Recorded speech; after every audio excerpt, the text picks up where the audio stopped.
Hi hello friends, welcome to G K smart circle YouTube channel. ಈಗ ನಾವು March 29 ಮತ್ತು 30 2026ನೇ ಸಾಲಿನ ಪ್ರಮುಖ ಪ್ರಚಲಿತ ಘಟನೆಗಳನ್ನು ಕುರಿತು ಚರ್ಚೆ ಮಾಡೋಣ. ನಿಮಗೆಲ್ಲ ಗೊತ್ತಿರಲಿ, ಪ್ರತಿದಿನ ನಾನು ಕನ್ನಡದ ಪ್ರಜಾವಾಣಿ ಸೇರಿದಂತೆ ಕನ್ನಡದ ಇತರ ಎಲ್ಲ ನ್ಯೂಸ್ ಪೇಪರ್ಗಳು, ಇಂಗ್ಲೀಷ್ನ ದಿ ಹಿಂದೂ ಮತ್ತು ಇಂಗ್ಲೀಷ್ನ ಇತರ ಎಲ್ಲ ನ್ಯೂಸ್ ಪೇಪರ್ಗಳ ಜೊತೆಗೆ ಕೇಂದ್ರ ಸರ್ಕಾರ ಪ್ರತಿದಿನ ಅಪ್ಡೇಟ್ ಮಾಡುವಂತಹ PIB ನ್ಯೂಸ್ ಪೇಪರ್ನ ಪ್ರಮುಖ ಪ್ರಚಲಿತ ಘಟನೆಗಳನ್ನು ನಿಮ್ಮ ಮುಂದೆ ತರ್ತಾ ಇರ್ತೀನಿ. ಹಾಗಾದರೆ ಇವತ್ತಿನ ಕ್ವಶ್ಚನ್ ನಂಬರ್ 1 ಏನಿದೆ ಅಂತ ನೋಡೋಣ ಬನ್ನಿ. ಗಮನಿಸಿ, ಒಂದನೇ ಕ್ವಶನ್.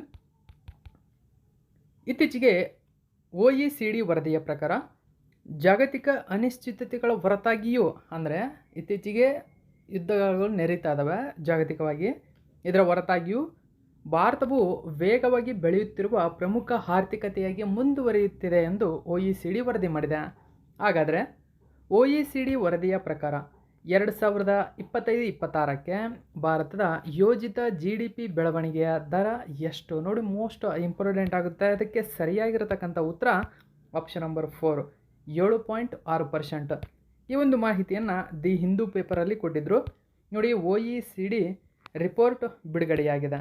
ಹೆಚ್ಚಿನ ಡೀಟೇಲ್ಸ್ ಇದರ ಬಗ್ಗೆ ನಾವು ತಿಳ್ಕೊಳ್ಳೋಣ. ನೋಡಿ, ಮಾರ್ಚ್ 2026ರಲ್ಲಿ ಆರ್ಥಿಕ ಸಹಕಾರ ಮತ್ತು ಅಭಿವೃದ್ಧಿ ಸಂಸ್ಥೆ ಅಂದರೆ OECD ಭಾರತದ GDP ಬೆಳವಣಿಗೆಯನ್ನು ಈ ಕೆಳಗಿನಂತೆ ಅಂದಾಜು ಮಾಡಿದೆ. OECD ಪ್ರಕಾರ 2025-26ಕ್ಕೆ ಭಾರತದ ಯೋಜಿತ GDP 7.6% ಇರಲಿದೆ. 2026-27ಕ್ಕೆ 6.1%ರಷ್ಟು ಇರಲಿದೆ. 2027-28ಕ್ಕೆ 6.4%ರಷ್ಟು ಇರಲಿದೆ ಎಂದು ವರದಿ ಮಾಡಿರತಕ್ಕಂಥದ್ದು. ಹಾಗಾದರೆ ಜಾಗತಿಕ GDP ಬೆಳವಣಿಗೆಯನ್ನು ಈ ಕೆಳಕಂಡಂತೆ ನಿರೀಕ್ಷಿಸಲಾಗಿದೆ. ನೋಡಿ, ಜಾಗತಿಕವಾಗಿ ಮೇಲೆ ನೋಡಿದ್ದು ನಾವು ಭಾರತದ GDP. ಸೊ ಈಗ ನೋಡ್ತಕ್ಕಂಥದ್ದು ಜಾಗತಿಕ GDP. ಸೊ ಜಾಗತಿಕವಾಗಿ OECD ಪ್ರಕಾರ 2026ರಲ್ಲಿ GDP 2.9%ರಷ್ಟು ಸ್ಥಿರವಾಗಿರಲಿದೆ ಅಂತ ಹೇಳಿದೆ. ಅದೇ 2027ರಲ್ಲಿ 3%ರಷ್ಟು ಸ್ವಲ್ಪ ಹೆಚ್ಚಳ ಕಾಣಲಿದೆ ಎಂದು ವರದಿ ಮಾಡಿರ್ತಕ್ಕಂಥದ್ದು. ಸೊ ಇದು ಒಂದನೇ ಕ್ವಶನ್ನ ಪೂರ್ಣ ಮಾಹಿತಿಯಾಗಿದೆ. ಈಗ ನಾವು ಎರಡನೇ ಕ್ವಶನ್ ಏನಿದೆ ಅಂತ ನೋಡೋಣ ಬನ್ನಿ. ಇತ್ತೀಚೆಗೆ ಕೇಂದ್ರ ಸರ್ಕಾರವು ಕೆಳಗಿನ ಯಾರನ್ನು ರಾಷ್ಟ್ರೀಯ ಹಿಂದುಳಿದ ವರ್ಗಗಳ ಆಯೋಗ ಅಂದರೆ NCBC ಅಂತ ಕರೀತಾರೆ, national Commission for backward classes, ಇದರ ನೂತನ ಅಧ್ಯಕ್ಷರನ್ನಾಗಿ ಆಯ್ಕೆ ಮಾಡಿದೆ? ಸೊ ಇಂಪಾರ್ಟೆಂಟ್ ಆಗುತ್ತೆ ಈ ಒಂದು ಕ್ವಶನ್ ನಿಮಗೆ. ಇದಕ್ಕೆ ಸರಿಯಾಗಿರತಕ್ಕಂಥ ಉತ್ತರ ಆಪ್ಷನ್ ನಂಬರ್ 2, ಸಾಧ್ವಿ ನಿರಂಜನ್ ಜ್ಯೋತಿ ಅಂತ ಕರೀತಾರೆ. ಓಕೆ, ಆಪ್ಷನ್ ನಂಬರ್ 2 ಇದಕ್ಕೆ ಸರಿಯಾಗಿರತಕ್ಕಂಥ ಉತ್ತರ. ಗಮನಿಸಿ, ಇದನ್ನು Ministry of Social Justice and Empowerment ಬಿಡುಗಡೆ ಮಾಡಿದೆ. ನೋಡಿ, Sadhvi Niranjan Jyoti assumed charges as a chairperson of NCBC. Okay, ನೋಡಿ, ನ್ಯಾಷನಲ್ ಕಮಿಷನ್ ಫಾರ್ ಬ್ಯಾಕ್ವರ್ಡ್ ಕ್ಲಾಸಸ್ನ ಚೇರ್ಪರ್ಸನ್ ಆಗಿ ಆಯ್ಕೆಯಾಗಿದ್ದಾರೆ. ಓಕೆ, ಹಿಂದುಳಿದ ವರ್ಗಗಳ ಆಯೋಗ. ಸೊ ಇದಕ್ಕೆ ಮುಖ್ಯವಾಗಿ ಸದಸ್ಯರಾಗಿ ಇದೇ ಸಮಯದಲ್ಲಿ ಕಿರಣ್ ಉಮೇಶ್ ಮಹಲ್ಲೆ ಅಂತಕ್ಕಂಥವರು ಕೂಡ ನೇಮಕ ಆಗಿದ್ದಾರೆ. ಇದು ಕೂಡ ನೆನಪಿರಲಿ. ಮುಖ್ಯವಾಗಿ ಸಾಧ್ವಿ ನಿರಂಜನ್ ಜ್ಯೋತಿ ಏನಿದ್ದಾರೆ, ಇವರು ಮಾಜಿ ಸಂಸತ್ ಸದಸ್ಯೆಯಾಗಿದ್ದರು. ಜೊತೆಗೆ ಗ್ರಾಮೀಣ ಮತ್ತು ಗ್ರಾಹಕ ವ್ಯವಹಾರಗಳು, ಆಹಾರ ಮತ್ತು ಸಾರ್ವಜನಿಕ ವಿತರಣಾ ಸಚಿವಾಲಯಗಳಲ್ಲಿ ಕೇಂದ್ರ ರಾಜ್ಯ ಸಚಿವರಾಗಿ ಸೇವೆ ಸಲ್ಲಿಸುವುದು ಸೇರಿದಂತೆ ಹಲವಾರು ಪ್ರಮುಖ ಸಾರ್ವಜನಿಕ ಹುದ್ದೆಗಳನ್ನು ಅಲಂಕರಿಸಿದ್ದಾರೆ. ಹಾಗಾದರೆ ಏನಿದು NCBC? NCBCಯನ್ನು ಆರಂಭದಲ್ಲಿ ಕೇಂದ್ರ ಸರ್ಕಾರವು ಸಾಮಾಜಿಕ ನ್ಯಾಯ ಮತ್ತು ಸಬಲೀಕರಣ ಸಚಿವಾಲಯದ ಅಡಿಯಲ್ಲಿ 1993ರ ಹಿಂದುಳಿದ ವರ್ಗಗಳ ರಾಷ್ಟ್ರೀಯ ಆಯೋಗದ ಕಾಯ್ದೆಯ ಮೂಲಕ ರಚನೆ ಮಾಡಿತು. ನೋಡಿ, 1993ರಲ್ಲಿ ರಚನೆಯಾಗಿದೆ. ಇನ್ನು ಸಂವಿಧಾನದ 2ನೇ ತಿದ್ದುಪಡಿ ಕಾಯ್ದೆ ನಡೀತು 2018ರಲ್ಲಿ. ಈ ಮೂಲಕ ಇದಕ್ಕೆ ಸಂವಿಧಾನಿಕ ಸ್ಥಾನಮಾನವನ್ನು ನೀಡಲಾಗಿದೆ. ನೋಡಿ, ಇಲ್ಲಿ ಮುಖ್ಯವಾಗಿ ಗಮನಿಸಬಹುದು, 102ನೇ ತಿದ್ದುಪಡಿ ಕಾಯ್ದೆ, ಸಂವಿಧಾನದ 102ನೇ ತಿದ್ದುಪಡಿ ಕಾಯ್ದೆ 2018ರಲ್ಲಿ ಆಯಿತು. ಈ ತಿದ್ದುಪಡಿ ಕಾಯ್ದೆಯನ್ನು ಮಾಡುವುದರ ಮೂಲಕ ಸಂವಿಧಾನಿಕ ಸ್ಥಾನಮಾನ ಮೋಸ್ಟ್ ಇಂಪಾರ್ಟೆಂಟ್ ಆಗುತ್ತೆ. ನೋಡಿ, ಹಾಗಾದರೆ NCBC ಏನಿದೆ ಇದೊಂದು ಸಂವಿಧಾನಿಕ ಸಂಸ್ಥೆಯಾಗಿದೆ. ಈ ಮೂಲಕ ಅಂದರೆ 102ನೇ ಸಂವಿಧಾನ ತಿದ್ದುಪಡಿ ಕಾಯ್ದೆಯ ಮೂಲಕ 338B ವಿಧಿಯನ್ನು ಸೇರಿಸಲಾಗಿದ್ದು ಸಾಮಾಜಿಕವಾಗಿ ಮತ್ತು ಶೈಕ್ಷಣಿಕವಾಗಿ ಹಿಂದುಳಿದ ವರ್ಗಗಳಿಗಾಗಿ NCBC ಎಂದು ಕರೆಯಲ್ಪಡುವ ಒಂದು ಆಯೋಗವನ್ನು ರಚನೆ ಮಾಡಲಾಯಿತು. ಇದೇ ಸಂದರ್ಭದಲ್ಲಿ ಈ ತಿದ್ದುಪಡಿಯು 366ರಲ್ಲಿ ಒಂದು ವಿಧಿ ಸೇರ್ಪಡೆಗೊಳಿಸಿತು. 338B ವಿಧಿ, ಇನ್ನು 342A ವಿಧಿ, ಇನ್ನು ಇದೇ ಸಂದರ್ಭದಲ್ಲಿ 26C ವಿಧಿಗಳನ್ನು ಈ ಅಂಡರಲ್ಲಿ ಸೇರ್ಪಡೆಗೊಳಿಸಲಾಯಿತು ಎಂಬುದು ನೆನಪಿರಲಿ. ಆಯೋಗವು ಒಬ್ಬ ಅಧ್ಯಕ್ಷರು, ಉಪಾಧ್ಯಕ್ಷರು, ಭಾರತ ಸರ್ಕಾರದ ಕಾರ್ಯದರ್ಶಿ ಹುದ್ದೆ, ವೇತನದಲ್ಲಿರುವ ಇತರೆ 3 ಸದಸ್ಯರನ್ನು ಒಳಗೊಂಡಿರುತ್ತದೆ. ಸೊ ಇದು ಅದಕ್ಕೆ ಸಂಬಂಧಪಟ್ಟಂಥ ಒಂದು ಸ್ವಲ್ಪ ಮಾಹಿತಿ. ಓಕೆ, ನೆಕ್ಸ್ಟು 3ನೇ ಕ್ವಶನ್ ಏನಿದೆ ಅಂತ ಗಮನಿಸಿ. ಭಾರತದ 3ನೇ ಚಿರತೆಗಳ ಆವಾಸ ಸ್ಥಾನವಾಗಿ ಅಭಿವೃದ್ಧಿಪಡಿಸಲಾಗುತ್ತಿರುವ ವೀರಾಂಗಣ ದುರ್ಗಾವತಿ ಹುಲಿ ಮೀಸಲು ಪ್ರದೇಶ, ವೀರಾಂಗಣ ದುರ್ಗಾವತಿ ಟೈಗರ್ ರಿಸರ್ವ್ ಯಾವ ರಾಜ್ಯದಲ್ಲಿದೆ? ಸರಿಯಾದಂಥ ಉತ್ತರ ಮಧ್ಯಪ್ರದೇಶದಲ್ಲಿ. ನೋಡಿ, ಮಧ್ಯಪ್ರದೇಶದಲ್ಲಿ 3ನೇ ಚಿರತೆಗಳ ಆವಾಸ ಸ್ಥಾನ ಅಭಿವೃದ್ಧಿಪಡಿಸಲಾಗ್ತಾ ಇದೆ. ಅದರ ಹೆಸರೇ ವೀರಾಂಗಣ ದುರ್ಗಾವತಿ ಹುಲಿ ಮೀಸಲು ಪ್ರದೇಶ. ಹುಲಿ ಮೀಸಲು ಪ್ರದೇಶ. ಇದು ಕೂಡ ನೆನಪಿರಲಿ. ಮಧ್ಯಪ್ರದೇಶ್ CM ಅನೌನ್ಸ್ ಮಾಡಿದ್ದಾರೆ ಇದನ್ನು, most important. Veerangana Durgavati Tiger Reserve to becomes the cheetah habitat before next monsoon. ನೋಡಿ, ಇನ್ನು ಮುಂದೆ ವೀರಾಂಗಣ ದುರ್ಗಾವತಿ ಟೈಗರ್ ರಿಸರ್ವ್ ಇದು ನೋಡಿ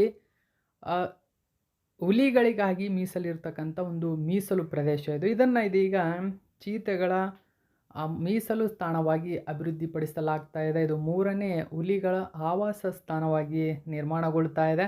ಓಕೆ, ಇದು ಕೂಡ ನೆನಪಿರಬೇಕು ನಿಮಗೆ, ಇಂಪಾರ್ಟೆಂಟ್ ಆಗುತ್ತೆ ಇದು ಕೂಡ ಕ್ವಶನ್ನು. ಓಕೆ, ಇದು ಕೂಡ ದಿ ಹಿಂದೂ ಪೇಪರಲ್ಲಿ ಕೊಟ್ಟಿದ್ದರು. ಇದರ ಜೊತೆಗೆ ಸೌರದೇಹಿ ಮತ್ತು ದುರ್ಗಾವತಿ ವನ್ಯಜೀವಿ ಅಭಯಾರಣ್ಯಗಳನ್ನು ಒಟ್ಟುಗೂಡಿಸಿ ಈ ಮೀಸಲು ಪ್ರದೇಶವನ್ನು ರಚಿಸಲಾಗಿದೆ. ಮಧ್ಯಪ್ರದೇಶದ ಸಸಾರ್, ಸಾಗರ್, ದಾಮೋಹ್ ಮತ್ತು ನರಸಿಂಗಪುರ ಜಿಲ್ಲೆಗಳಾದ್ಯಂತ ಬುಂದೇಲ್ಖಂಡ ಪ್ರದೇಶದಲ್ಲಿದೆ ಈ ಒಂದು ಪ್ರದೇಶ. ಓಕೆ, ನೆಕ್ಸ್ಟು 4ನೇ ಕ್ವಶನ್ ಏನಿದೆ ಅಂತ ಗಮನಿಸಿ.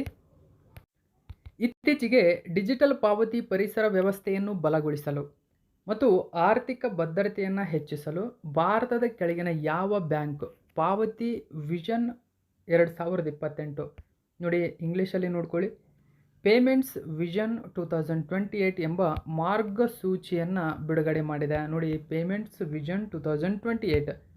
ಸರಿಯಾದಂಥ ಉತ್ತರ RBI bank, reserve bank of India. ನೋಡಿ, ಮೋಸ್ಟ್ ಇಂಪಾರ್ಟೆಂಟ್, ಇದು ಭಾರತೀಯ ಕೇಂದ್ರೀಯ ಬ್ಯಾಂಕ್, ಸೆಂಟ್ರಲ್ ಬ್ಯಾಂಕ್ ಇದು. ಓಕೆ, ಭಾರತದ ಸೆಂಟ್ರಲ್ ಬ್ಯಾಂಕ್ ಯಾವುದು ಅಂತ ಕೇಳಿದರೆ RBI ಇದೀಗ ಪಾವತಿ ವಿಷನ್ 2028 ಮಾರ್ಗಸೂಚಿಯನ್ನು ಬಿಡುಗಡೆ ಮಾಡಿದೆ. ಯಾವ ಉದ್ದೇಶಕ್ಕಾಗಿ ಅಂತ ಕೇಳಿದರೆ ಡಿಜಿಟಲ್ ಪಾವತಿ ಪರಿಸರ ವ್ಯವಸ್ಥೆಯನ್ನು ಬಲಗೊಳಿಸುವುದು ಮತ್ತು ಆರ್ಥಿಕ ಭದ್ರತೆಯನ್ನು ಹೆಚ್ಚಿಸುವುದು. ಓಕೆ, ನ್ಯೂಸ್ ಪೇಪರಲ್ಲಿ ಕೊಟ್ಟಿದ್ದರು. RBI announced it's payments vision 2028. ಹಾಗಾದರೆ ಏನಿದು ವಿಷನ್, ಇದರ ಉದ್ದೇಶವೇನು? ನೋಡಿ, ಗಮನಿಸಬಹುದು, RBI ಇದನ್ನು ಲಾಂಚ್ ಮಾಡಿರ್ತಕ್ಕಂಥದ್ದು. ನಾನು ಹೇಳಿದಂತೆ ಏನು ಉದ್ದೇಶ ಅಂತ ಅಂದರೆ ಡಿಜಿಟಲ್ ಪಾವತಿ ಪರಿಸರ ವ್ಯವಸ್ಥೆ ಬಲಗೊಳಿಸುವುದು ಮತ್ತು ಅವುಗಳನ್ನು ವಿಸ್ತರಿಸುವುದು ಇದರ ಪ್ರಮುಖ ಗುರಿಯಾಗಿದೆ. ಈ ಮೂಲಕ ನೋಡಿ, ಇದು ಒಂದು ಥೀಮ್ನೊಂದಿಗೆ ಈ ವಿಷನನ್ನು ಆರಂಭಿಸಿದೆ.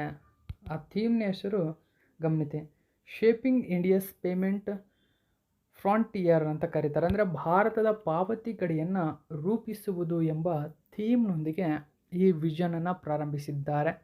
ಸೊ ಈ ಥೀಮ್ ತುಂಬಾ ಇಂಪಾರ್ಟೆಂಟ್ ಆಗುತ್ತೆ ಎಕ್ಸಾಮ್ಗೆ.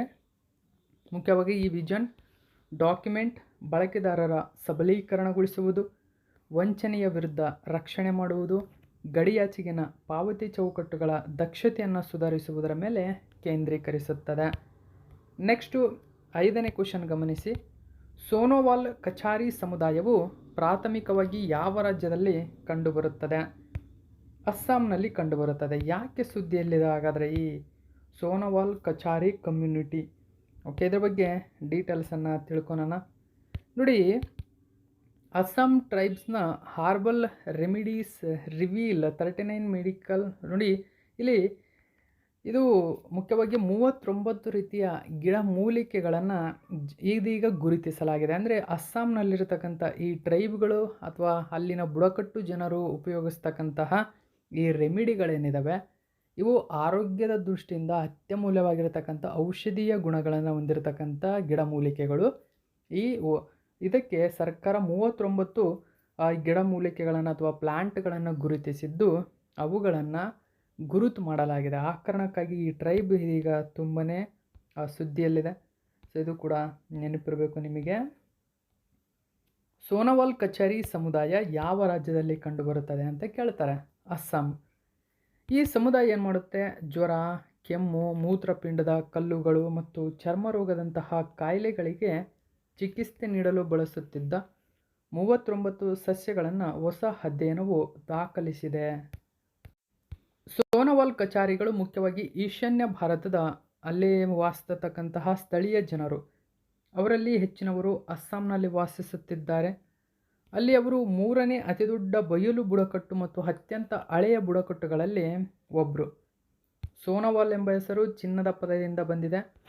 ಇದು ಅಹೋಂ ಸಾಮ್ರಾಜ್ಯದ ಸಮಯದಲ್ಲಿ ಅವರ ಸಾಂಪ್ರದಾಯಿಕ ಚಿನ್ನದ ಕೃಷಿಯ ಉದ್ಯೋಗವನ್ನು ಪ್ರತಿಬಿಂಬಿಸುತ್ತದೆ. ಓಕೆ, ಇನ್ನು ನಾವು 6ನೇ ಕ್ವಶನ್ ಏನಿದೆ ಅಂತ ಗಮನಿಸೋಣ ಬನ್ನಿ. ಮಾರ್ಚ್ 2026ರಲ್ಲಿ ಜಪಾನ್ ಭಾರತಕ್ಕೆ ನೀಡಿದ ಅಧಿಕೃತ ಅಭಿವೃದ್ಧಿ ನೆರವು ನೋಡಿ ODA ಅಂತ ಕರೀತಾರೆ. ಅಂದರೆ ODA ಅಂದರೆ ಅಫಿಷಿಯಲ್ ಡೆವಲಪ್ಮೆಂಟ್ ಅಸಿಸ್ಟೆನ್ಸ್ ಅಂತ ಕರೀತಾರೆ. ಈ ODA ಸಾಲದ ಅಡಿಯಲ್ಲಿ ನಗರ ಸಾರಿಗೆ, ಆರೋಗ್ಯ ಮತ್ತು ಕೃಷಿಯಂತಹ ಪ್ರಮುಖ ಕ್ಷೇತ್ರಗಳಲ್ಲಿ ಹಲವಾರು ಅಭಿವೃದ್ಧಿ ಯೋಜನೆಗಳನ್ನು ಅನುಮೋದಿಸಲಾಗಿದೆ. ಹಾಗಾದರೆ ಈ ಯೋಜನೆಗಳನ್ನು ಈ ಕೆಳಗಿನ ಯಾವ ರಾಜ್ಯಗಳಲ್ಲಿ ಕಾರ್ಯಗತಗೊಳಿಸಲಾಗುತ್ತದೆ? ನೋಡಿ, ಜಪಾನ್ ಭಾರತಕ್ಕೆ ಈ ODA ಸಾಲದ ಅಡಿಯಲ್ಲಿ ನಗರ ಸಾರಿಗೆ, ಆರೋಗ್ಯ ಮತ್ತು ಕೃಷಿ ಕ್ಷೇತ್ರಗಳನ್ನು ಅಭಿವೃದ್ಧಿಪಡಿಸ್ತಾ ಇದೆ. ಹಾಗಾದರೆ ಯಾವ ಕೆಳಗಿನ ಸ್ಥಳಗಳನ್ನು ಇದಕ್ಕೆ ಆಯ್ಕೆ ಮಾಡಿಕೊಂಡಿದೆ ಅಂತ ಕೇಳ್ತಾರೆ. ಮೋಸ್ಟ್ ಇಂಪಾರ್ಟೆಂಟ್ ಆಗುತ್ತೆ, ಯಾಕಂದರೆ ಇದರಲ್ಲಿ ನಮ್ಮ ಕರ್ನಾಟಕ ಇರತಕ್ಕಂಥದ್ದು. ಪಂಜಾಬ್, ಕರ್ನಾಟಕ, ಮಹಾರಾಷ್ಟ್ರಕ್ಕೆ ಈ ODA ಲೋನ್ ಎಕ್ಸಿಸ್ಟಿಂಗನ್ನು ಘೋಷಣೆ ಮಾಡಿರ್ತಕ್ಕಂಥದ್ದು ಜಪಾನ್ ದೇಶ. ಮಿನಿಸ್ಟ್ರಿ ಆಫ್ ಫೈನಾನ್ಸ್ ಏನಿದೆ, ಇದನ್ನು PIB ನ್ಯೂಸ್ ಪೇಪರಲ್ಲಿ ಮಾಹಿತಿಯನ್ನು ನೀಡಿತ್ತು. ಏನಿದೆ ಮಾಹಿತಿ ಹಾಗಾದರೆ ನೋಡಿ, Japan commits official development assistance to India for 4 project in sectors of urban transport, health and agriculture. ODA scheme ಯಾವ ದೇಶದ್ದು ಅಂತ ಕೇಳಿದರೆ ಜಪಾನ್ ದೇಶದ್ದು. ಜಪಾನ್ ದೇಶ ಭಾರತದಲ್ಲಿ ಕೆಳಗಿನ ಯಾವ ರಾಜ್ಯಗಳಲ್ಲಿ ಅಭಿವೃದ್ಧಿ ಕಾರ್ಯವನ್ನು ಕೈಗೊಳ್ಳುತ್ತಿದೆ ಅಂತ ಕೇಳಿದರೆ ಪಂಜಾಬ್, ಕರ್ನಾಟಕ, ಮಹಾರಾಷ್ಟ್ರ ಎಂಬುದು ನೆನಪಿರಬೇಕು. ನೋಡಿ, ಈ ಥರದ ಸೂಕ್ಷ್ಮ ಕ್ವಶನ್ಗಳು ತುಂಬಾ ಇಂಪಾರ್ಟೆಂಟ್ ಆಗುತ್ತೆ.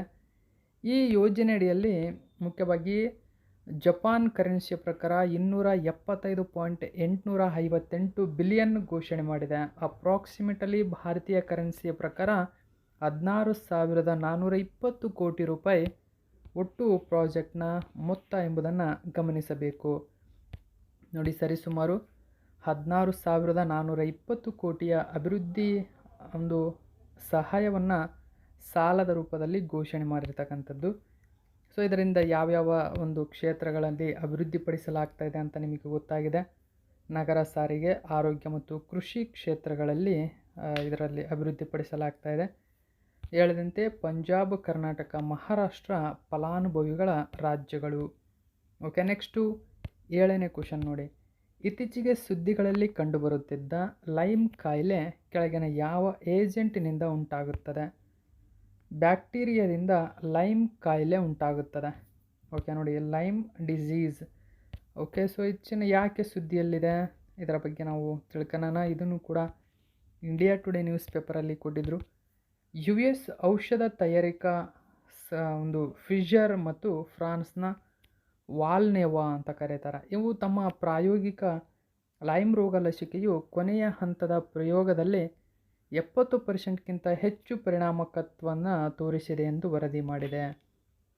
ನೋಡಿ, US ಮೂಲದ ಔಷಧ ತಯಾರಿಕಾ ಸಂಸ್ಥೆ ಫಿಜರ್, ಫ್ರಾನ್ಸ್ನ ವಾಲ್ನೆವಾ ಈ ಲೈಮ್ ರೋಗ ಲಸಿಕೆಯನ್ನು ಅಭಿವೃದ್ಧಿಪಡಿಸ್ತಾ ಇದೆ.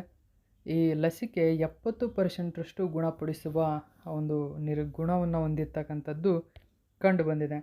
ಲೈಮ್ ಕಾಯಿಲೆ ಅಥವಾ ಲೈಮ್ ಬೊರೊಲಿಯೋಸಿಸ್ ಇದೊಂದು ಬೊರೊಲಿಯಾ ಬರ್ಗ್ಡೋರ್ಫೆರಿ ಬ್ಯಾಕ್ಟೀರಿಯಾದಿಂದ ಉಂಟಾಗುತ್ತದೆ. ಚರ್ಮ, ನರಮಂಡಲ, ಹೃದಯ ಮತ್ತು ಕೀಲುಗಳ ಮೇಲೆ ಪರಿಣಾಮ ಬೀರುತ್ತದೆ.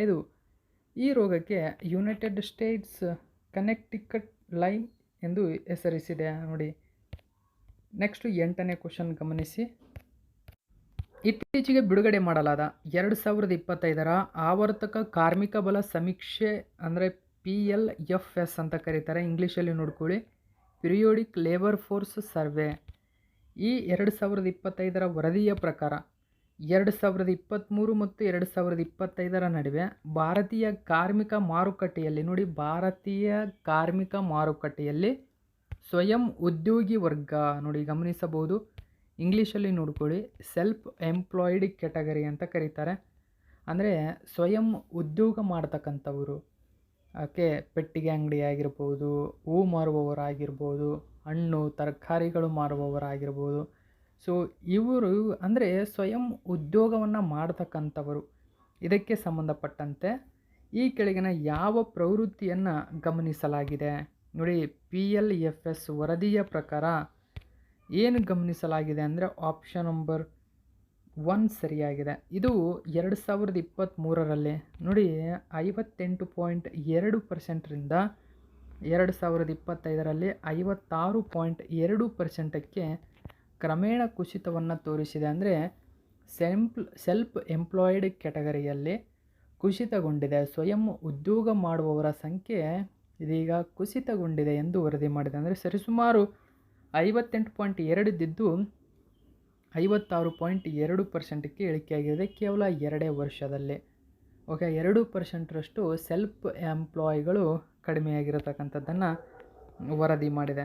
ಸೊ ಇದನ್ನು ಮುಖ್ಯವಾಗಿ ministry of statistics and programme implementation ವರದಿಯನ್ನು ಬಿಡುಗಡೆ ಮಾಡಿದೆ ನೋಡಿ. Periodic labour force survey PLFS annual report ಬಿಡುಗಡೆಯಾಗಿದೆ ಇದು. ಓಕೆ, ಸೊ ಈ ವರದಿಯ ಪ್ರಕಾರ ನಾನು ಹೇಳಿದಂತೆ ಆಗಿರತಕ್ಕಂಥದ್ದು. ಇದು ಕೂಡ ನೆನಪಿರಬೇಕು, ನಾನು ಹೇಳಿದಂತೆ ಗಮನಿಸಿ.